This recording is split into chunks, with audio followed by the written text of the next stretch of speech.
ہاں رب مہربان ہے، رحیم و کریم ہے، تو جو کچھ ہم اس کی خطائیں کر رہے ہیں، حقوق اللہ کے سلسلے میں جو کوتاہیاں کر رہے ہیں، وہ ضرور اپنی رحمت کے صدقے معاف فرما دے گا، کیونکہ معاف کرنے والا ہے اور معاف کرنے والوں کو پسند بھی کرتا ہے۔ شہید کو ہر چیز معاف ہے، وہ سیدھا بغیر حساب کتاب کے جنت میں داخل ہو جائے گا۔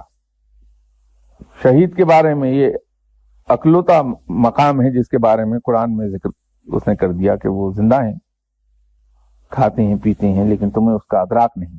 لیکن اگر کسی شہید نے کسی کا قرض واپس کرنا ہے تو وہ بخشا نہیں جائے گا، وہ معاف نہیں ہوگا۔ تو رب تعالیٰ اپنی رحمت کے صدقے اپنے حقوق اللہ تو معاف فرما دے گا، دوسرے گناہ معاف فرما دے گا، لیکن اپنے قانون کو پھر بھی نہیں توڑتا وہ۔